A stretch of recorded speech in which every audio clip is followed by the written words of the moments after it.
함께 기도하겠습니다. 하나님 아버지, 오늘도 새 날을 주시고 또 새 한 주를 살아가는 또 화요일을 시작합니다. 우리 가운데 새 힘을 주시기를 원합니다. 우리가 세상살이가 힘든 것은 사람들과 똑같은 이유 때문이 아니라 오늘도 주님 뜻대로 살지 못할까, 또 우리 안에 믿음이 무너질까, 이 소망에 대한 은혜가 사라질까, 또 우리 안에 염려가 있기 때문입니다. 아버지 하나님, 우리가 살아가는 삶의 현장 가운데 완벽할 수는 없을지라도 끝까지 의의 길을 걸어가기를 포기하지 않게 해주시고, 주님의 나라의 백성답게 하나님을 믿는 믿음이 우리의 삶을 통해 실현되는 은혜를 누리며 사는 이 하루가 되게 도와주옵소서. 예수님의 이름으로 기도합니다. 아멘. 우리 찬송가 365장 마음속에 근심 있는 사람 찬양하시겠습니다. 마음속에 근심 있는 사람 주 예수 앞에 달뢰어라. 슬픈 마음 있을 때에라도 주 예수께 아뢰라. 주 예수 앞에 달뢰어라. 주리의 진군이 무엇이나 근심하지 말고 주 예수께 아뢰라. 눈물 나며 깊은 한숨 쉴 때 주 예수 앞에 달뢰어라. 은밀한 죄 내게 있더라도 주 예수께 아뢰라. 주 예수 앞에 달뢰어라. 주리의 친구니 무엇이나 근심하지 말고 주 예수께 아뢰라. 괴로움과 두려움 있을 때에 주 예수 앞에 달뢰어라. 내일 일을 염려하지 말고 주 예수께 아뢰라. 주 예수 앞에 달뢰어라. 주리의 친구니 무엇이나 근심하지 말고 주 예수께 아뢰라. 죽음 앞에 겁을 내는 자여 주 예수 앞에 달뢰어라. 하늘나라 바라보는 자여 주 예수께 아뢰라. 주 예수 앞에 달뢰어라. 주리의 친구니 무엇이나 근심하지 말고 주 예수께 아뢰라. 아멘. 오늘 우리에게 주시는 하나님 말씀, 로마서 9장의 말씀을 우리 같이 읽고 기도하도록 하겠습니다. 로마서 9장입니다. 같이 읽습니다. 시작.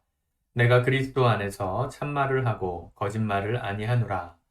나에게 큰 근심이 있는 것과 마음에 그치지 않는 고통이 있는 것을 내 양심이 성령 안에서 나와 더불어 증언하노니, 나의 형제 곧 골육의 친척을 위하여 내 자신이 저주를 받아 그리스도에게서 끊어질지라도 원하는 바로라. 그들은 이스라엘 사람이라. 그들에게는 양자됨과 영광과 언약들과 율법을 세우신 것과 예배와 약속들이 있고, 조상들도 그들의 것이요 육신으로 하면 그리스도께서 그들에게서 나셨으니 그는 만물 위에 계셔서 세세의 찬양을 받으실 하나님이시니라. 아멘. 그러나 하나님의 말씀이 폐하여진 것 같지 않도다. 이스라엘에게서 난 그들이 다 이스라엘이 아니요 또한 아브라함의 씨가 다 그의 자녀가 아니라 오직 이삭으로부터 난 자라야 내 씨라 불리리라 하셨으니, 곧 육신의 자녀가 하나님의 자녀가 아니요 오직 약속의 자녀가 씨로 여기심을 받느니라. 약속의 말씀은 이것이니, 명년 이때에 내가 이르리니 사라에게 아들이 있으리라 하심이라. 그뿐 아니라 또한 리브가가 우리 조상 이삭 한 사람으로 말미암아 임신하였는데, 그 자식들이 아직 나지도 아니하고 무슨 선이나 악을 행하지 아니한 때에 택하심을 따라 되는 하나님의 뜻이 행위로 말미암지 않고 오직 부르시는 이로 말미암아 서게 하려 하사 리브가에게 이르시되 큰 자가 어린 자를 섬기리라 하셨나니 기록된 바 내가 야곱은 사랑하고 에서는 미워하였다 하심과 같으니라. 그런즉 우리가 무슨 말을 하리요? 하나님께 불의가 있느냐? 그럴 수 없느니라. 모세에게 이르시되 내가 긍휼히 여길 자를 긍휼히 여기고 불쌍히 여길 자를 불쌍히 여기리라 하셨으니 그런즉 원하는 자로 말미암음도 아니요 다름박질하는 자로 말미암음도 아니요 오직 긍휼히 여기시는 하나님으로 말미암음이니라. 성경이 바로에게 이르시되 내가 이 일을 위하여 너를 세웠으니 곧 너로 말미암아 내 능력을 보이고 내 이름이 온 땅에 전파되게 하려 함이라 하셨으니 그런즉 하나님께서 하고자 하시는 자를 긍휼히 여기시고 하고자 하시는 자를 완악하게 하시느니라. 혹 내가 내게 말하기를 그러면 하나님이 어찌하여 허물하시느냐 누가 그 뜻을 대적하느냐 하리니 이 사람아 내가 누구이기에 감히 하나님께 반문하느냐 지음을 받은 물건이 지은 자에게 어찌 나를 이같이 만들었느냐 말하겠느냐 토기장이가 진흙 한 덩이로 하나는 귀 있을 그릇을 하나는 천 있을 그릇을 만들 권한이 없느냐 만일 하나님이 그의 진노를 보이시고 그의 능력을 알게 하고자 하사 멸하기로 준비된 진노의 그릇을 오래 참으심으로 관용하시고 또한 영광 받기로 예비하신 바 긍휼의 그릇에 대하여 그 영광의 풍성함을 알게 하고자 하셨을지라도 무슨 말을 하리요? 이 그릇은 우리니 곧 유대인 중에서뿐 아니라 이방인 중에서도 부르신 자니라. 호사에 그래도 이르기를 내가 내 백성 아닌 자를 내 백성이라 사랑하지 아니한 자를 사랑한 자라 부르리라. 너희는 내 백성이 아니라 한 그곳에서 그들이 살아계신 하나님의 아들이라 일컬음을 받으리라 함과 같으니라. 또 이사야가 이스라엘에 관하여 외치되 이스라엘 자손들의 수가 비록 바다의 모래 같을지라도 남은 자만 구원을 받으리니 주께서 땅 위에서 그 말씀을 이루고 속히 시행하시리라 하셨느니라. 또한 이사야가 미리 말한 바 만일 만군의 주께서 우리에게 씨를 남겨두지 아니하셨더라면 우리가 소돔과 같이 되고 고모라와 같았으리로다 함과 같으니라. 그런즉 우리가 무슨 말을 하리요? 의를 따르지 아니한 이방인들이 의를 얻었으니 곧 믿음에서 난 의요 의의 법을 따라간 이스라엘은 율법에 이르지 못하였으니 어찌 그러하냐 이는 그들이 믿음을 의지하지 않고 행위를 의지함이라. 부딪힐 돌이 부딪혔느니라. 기록된 바 보라 내가 걸림돌과 거치는 바위를 시온에 두노니 그를 믿는 자는 부끄러움을 당하지 아니하리라 함과 같으니라. 아멘. 이스라엘 백성들, 바울에게는 동족이죠. 같은 민족이었던 유대인들의 회복을 위해서 바울이 기도하는 기도가 시작됩니다. 이 말씀에서의 포커스는 날 때부터 유대인이고 태어날 때부터 하나님께 택함받은 백성이었던 유대인이라고 해서 다 구원받는 것도 아니고 하나님이 원래 택하지 않으시고 사랑하지도 않으셨던 이방인이라 할지라도 다 멸망받는 것은 아니다. 하나님이 택하시고 부르신 자들, 그들을 하나님께서는 당신의 자녀로 삼아주셨고 그들의 믿음을 통해서 구원을 받게 되었다. 그런 말씀입니다. 이사야나 호세아나 이런 선지자들이 그래도 이방인들의 구원에 관련된 문이 이미 열리게 될 것임을 예언하는 것 같은 표현들이 있었음을 지금 인용하고 있죠. 당시 바울이 사역하던 당시만 해도 유대인들은 이방인들에게 복음이 전해지는 것에 대해서 달갑게 생각하지 않았습니다. 성령이 이방인들에게 내렸다. 베드로가 고넬료라는 이방인의 집에 가서 설교할 때 하늘로부터 성령이 내려서 그들에게 임하셨잖아요. 만약 그런 일이 없었다면 유대인이었던 베드로도 이방인들에게 하나님의 구원이 이르게 하는 것은 무리다. 그들에게 복음을 전할 필요 없다라고 생각하고 있었을 텐데 하나님께서 강권적인 역사로 이방인들도 부르시고 그들도 성령을 주셔서 당신의 백성 삼으시는 현장을 보게 하셨습니다. 바울은 처음부터 이방인들을 위한 사도로서 부름을 받았었기 때문에 항상 유대인들 입장에선 바울의 사역이 못마땅했어요. 왜 택하지도 않은 이방인들에게 복음을 전해서 유대인에게 주신 복음을 흐트리느냐. 근데 사실은 오늘 말씀에서 보지만 구약에서부터 하나님은 일관되게 말씀하신 게 뭐냐. 행위가 아니라 날 때부터 어떤 혈육, 피가 섞인 우리가 유대인의 피냐 이방인의 피냐 이런 피의 논리에 의해서가 아니라 믿음으로 말미암아 의롭게 되고 구원받는 이 복음은 한결같았다 이 얘기를 하고 있는 것입니다. 착각했던 것이죠, 유대인들이. 지금도 착각하고 있습니다. 하나님께 택함받아서 쓰임받은 민족이 된 건 정말 감사한 일인데요. 그렇다고 해서 그 태어나는 자녀들이 다 하나님 앞에 바르고 구원받게 되는 건 아닙니다. 오늘 우리 시대도 그렇죠. 부모의 세대가 신앙이 좋은데 자녀의 때에 신앙이 안 좋은 경우들도 많아요. 반대로 부모님은 믿지 않으시는데 우리 자녀의 세대에 하나님을 만나고 신앙생활 잘하시는 분들도 꽤 많습니다. 뭘 말해주는 겁니까? 믿음의 가문에서 태어났다고 해서 다 믿음의 가문의 열매를 따먹는 건 아니고요. 불신 가정에서 태어났다고 하더라도 다 지옥 백성이 되는 것도 아닙니다. 믿음은 각자 각자라는 것이죠. 믿음은 각자 각자 본인이 하나님 앞에 반응하는 반응에 따라서 결과가 달라지는 거예요. 우리가 너무 헛된 환상을 가지면 안 됩니다. 우리 집은 신앙의 4대, 3대, 4대 되는 집안이다. 정말 감사한 일이죠. 우리 자녀들은 그런 집에서 태어났다. 그러니 하나님 복을 주실 수밖에 없다. 감사한 일인데요. 그 아이들이 정말 복을 받게 되는 것은 그 3, 4대 이어져 온 신앙의 깊이를 자녀들도 동일하게 이어갈 때 열매를 따는 겁니다.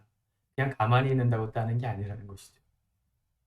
하나님 보실 때에 그 3, 4대 선조들의 신앙의 그 덕을 이어가는 자녀들이 될 때 그 선조들이 쌓아놓은 덕의 복을 이어받는 것이지 그 자녀들이 선택하지 않고 믿음의 길을 살지 않는다고 해서 하나님이 무조건 지켜주시고 천국 백성 삼아주시는 게 아닙니다. 우리가 착각하면 안 됩니다. 왜 내가 이렇게 기도 열심히 하는데 우리 자녀들의 변화가 없을까? 마귀에 속이는 거예요. 우리가 뭘 위해서 기도해야 되냐면요. 자녀들의 변화를 위해서가 아니라 우리가 우리 부모 때에 또 우리 부모의 부모 때에 쌓아놨던 믿음의 그 덕과 은혜와 복을 우리 자녀들도 잘 이어갈 수 있기를 지금 당장 그런 모습으로 살지 않고 있더라도 끝까지 기도하는 그 부모의 기도를 통해 자녀들이 마침내 믿음의 사람들로 세워지면 그러면 그때부터 하나님의 축복이 이어져 가는 것입니다. 어떤 분들은 부모님이 아무도 안 믿으시고 내가 1세대 신앙인이라고 해서 내가 따먹을 열매가 별로 없다고 생각하시는 분들도 계세요. 물론 그럴 수 있습니다. 근데 그게 절대적이진 않습니다. 내가 예수를 믿고 얼마나 하나님 앞에 진실되게 살아가느냐, 믿음을 의지하고 살아가느냐, 그거에 따라서 내 선조들이 3, 4대 믿었던 집안보다 더 많은 축복을 누릴 수도 있고요. 다 그렇죠. 물론 우리가 살아가는 현실 사회 속에서는 이게 정확하게 적용 안 될 때가 많습니다. 특히 목회자들 이 세계에서는요, 큰 교회에 이렇게 후임 자리로 청빙 자리가 오거나 할 땐 대부분 믿음의 가문, 명문가를 찾아서 명문가의 후손들이 거기에 들어가는 경우들이 많아요. 정말 실력 있는 목사님들을 청빙하기도 어려울 뿐더러 또 검증하기도 어려울 뿐더러 그냥 그 사람의 할아버지가 순교자였다. 그러면 교단 차원에서 또 선배 목사님들이 그런 집안의 자녀들이 축복받는 자녀들이다 이렇게 생각해가지고 세워주는 경우들이 참 많습니다. 세습도 그래서 하는 것이고요. 그러나 그 세습을 하든 청빙을 그렇게 조상을 따라서 혜택을 받든 결국 그가 하나님 앞에 잘 목회하면서 쓰임받는 것은 그 사람의 믿음에 달려 있는 것이죠. 우리가 잘 구분해야 합니다. 여기 택함을 받았다 이런 표현이 많이 나오지만 토기자기 얘기도 하잖아요. 성경에 보면 가룟 유다 같은 사람들 하나님 그러면 안 택하신 겁니까? 구원받지 못하는 건데 왜 만드셨습니까? 아셨으면서 예수를 팔지 아셨으면서 그 파는 도구로 쓰시려고 만드셨습니까? 따져 물을 수 있는데 바울은 오늘 그런 질문하는 사람들에게 뭐라 그래요? 20절 이 사람은 내가 누구이기에 감히 하나님께 반문하느냐 이 말은 질문하지 말라 이 얘기가 아니라 지음을 받은 물건이 지은 자의 의도에 대해서 어찌 따져 묻느냐는 것이죠. 21절 토기장이가 진흙 한 덩이로 하나는 귀히 쓸 그릇을 만들고 하나는 천이 쓰인다는 건 자주 쓰인다는 것이죠. 천이 쓸 그릇을 만들 권한이 없느냐.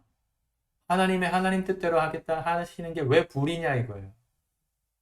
근데 오늘날은 그걸 불이라고 말하죠. 사람들. 하나님을 모르는 사람들, 특별히 동성애자들이나 이런 사람들. 나는 원래 남자였어야 되는데 여자로 태어났다. 근데 성은 내가 선택할 수 있다 생각해서 요새는 성별 표시를 섹스로 하지 않고 젠더라고 그러죠. 섹스로 그러면 메일과 피메일, 남자와 여자 두 명밖에 없지만 성경적으로 젠더 이슈로 하면 그러면 남자일 수도 있고 여성일 수도 있고 또 중간 여성과 남성이 아닐 수도 있고 뭐 여러 가지를 표기할 수 있더라고요. 여러분 이런 논리들이 왜 나오는 겁니까? 왜 날 이렇게 만드셨냐고 하나님께 따져 묻는 거죠. 난 남자이고 싶었는데 왜 날 여자로 만드셨냐는 거죠. 우리나라 젊은이들 사회에서 지금 유행하는 게 뭡니까? 수저 논쟁이죠.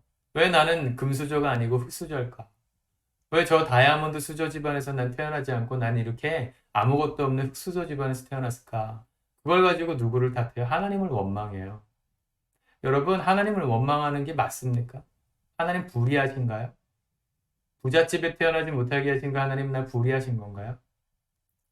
정인이 같은 아이들은 정말 불의하게 태어난 건가요, 그러면? 여러분, 그렇게 보면 세상에 정의를 찾을 수 없습니다. 정의의 기준은 오직 한 분 하나님이세요. 하나님의 뜻대로 하신 겁니다. 불행하라고 흙수저 집안에서만 태어나게 한 게 아니에요. 흙수저냐, 금수저냐.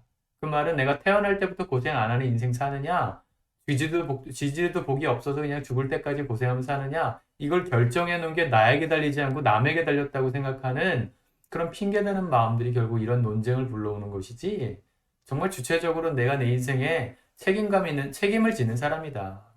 부모와 상관없이 내 인생 내가 개척하는 거다. 라고 정말 의지를 갖고 믿음을 가지고 열심히 사는 사람에겐 적용되지 않는 말입니다. 오늘 성경은 그 하나님의 주권을 인정하라는 것이죠. 그 하나님이 불의합니까, 여러분? 우리를 인생 가운데 이렇게 힘들게 살게 하시는 불의합니까? 그러면 하나님 진짜 불의하신 거죠. 세상의 기준으로 보면. 우리 대한민국만 봐도 1000명이 넘는 중대형 교회 담임 목사, 그 교회 중직들, 사역자들은 한국 교회 1%도 안 돼요. 전체 교회 숫자의 1%도 되지 않아요. 근데 그 사람들은 하나님 사랑하셔서 그렇게 세우신 거고, 나머지 99% 저와 같은 개척교회 목사들, 정말 벌이가 없어서 일을 해야만 하는 그런 목사들, 다 하나님께서 버리신 건가요? 저주하셨나요? 하나님 그렇게 보면 하나님 되게 불의하시지만, 아니요. 하나님은 이런 환경이 아니라, 하나님 우리 각자 심어놓으신 삶의 자리에서 우리가 최선을 다해 믿음을 가지고 살아가면서 그 복을 흘려보내고 확장시켜가길 원하시는 것입니다. 사명이 다른 것이지, 결정론자로서 우린 살지는 않아요. 우리 인생은 하나님 앞에 우리가 어떻게 하느냐에 달려 있어요. 왜 내 삶에 의욕이 없을까? 왜 살아가는데 무기력할까? 이유가 뭐예요? 외부적인 데 있지 않아요. 내 마음에 있어요. 사실은 내가 게으른 거예요. 사실은 내가 노력하고 싶지 않은 거예요. 노력하는 그 힘듦을 극복해보고 싶지 않은 거예요. 아, 내가 문제였구나. 내 마음만 바꾸면 상황은 바뀝니다. 내 마음만 한번 딱 뒤집어서 도전하면 하나님께서 열어가시는 인생의 문이 열려요. 가만히 앉아있는데 하나님 쓰시는 사람은 없습니다. 끊임없이 자기의 개발을 하고 하나님 앞에 준비하고 노력하는 사람이 결국 하나님께 크게 쓰임받는 사람을 부름받는 거예요. 오늘 내 삶에서 그래서 성실하게 살아가야 되는 이유가 있는 겁니다. 우리가 우리 삶에서 왜 성실하게 살아가야 합니까? 우리가 오늘 최선을 다해 살아가는 그 흔적을 보시고 하나님이 맡기시는 일의 크기가 달라져요. 난 큰일 안 해도 됩니다, 하나님. 우리가 정하지 못한다니까요. 하나님이 정하시는 거예요. 우리 각자의 인생이 크게 쓰임받고 싶은데 작게 쓰임받을 사람이 있을 수 있고요. 작게 쓰임받고 유명하지 않은 무명한 자로 쓰임받고 싶은데 크게 쓰임받을 사람들이 있을 거예요. 하나님의 소관입니다. 그건 우리 게 아닙니다. 우리는 그저 내게 주신 현장에 최선을 다해 주께 순종하며 살아가기를 힘쓰는 것. 그렇게 사는 사람의 삶에 행복하죠. 그거와 역행하는 삶을 산다면 살면서 피곤합니다. 로마서는 사실 하고 싶은 얘기 너무너무 많아서 새벽 설교로 짧게 한다는 게 정말 어려운데, 우리 내적 치유 세미나 할 때 이런 얘기들을 많이 할 겁니다. 우리가 다시 모일 수 있게 되면, 예배당에 다시 모일 수 있는 정기적인 시간이 확보되면 바로 내적 치유 세미나 시작할 건데, 그때 이 믿음의 원리, 이 내가 뭘 붙들어야 되는가, 나의 삶의 목표는 어떻게 세워야 되는가, 이런 것들을 구체적으로 우리가 함께 나눌 겁니다. 준비하시는 마음으로 기도도 좀 해주시고, 빨리 상황이 열릴 수 있도록 함께 중보해 주시기를 축복합니다. 기도하겠습니다. 사랑의 아버지, 오늘도 주의 말씀을 붙들고 삽니다. 나를 왜 이렇게 살게 하셨는지 때로는 원망스러울 때가 있기는 있지만 그것이 우리에게 정의가 아니고 하나님을 불의하게 생각하는 것이 정의가 아니고 교만함인 것을 우리가 하루속히 깨닫게 도와주소서. 우리에게 허락하신 삶의 자리가 아무리 어렵고 힘들어도 그곳에 하나님의 뜻이 있다면 우리로 하여금 최선을 다해 믿음을 지키며 믿음으로 이 모든 과정들을 극복해 나가기 원하시는 주를 의지하고 주께 간구하고 우리 힘으로 안 되기 때문에 엎드려 간구하고 기도하고 주께 매달려 예배하며 주님 주시는 힘으로 하루하루 버티는 것처럼 걸어갈지라도 승리하며 걸어갈 수 있도록 도와주시옵소서. 그렇게 걸어간 우리의 하루하루의 성실함이 쌓여 마침내 주께서 이루시고자 하시는 뜻이 이루어지는 복된 인생으로 우리가 드려질 수 있도록 오늘도 우리를 사용하여 주시옵소서. 예수님의 이름으로 기도드립니다. 아멘.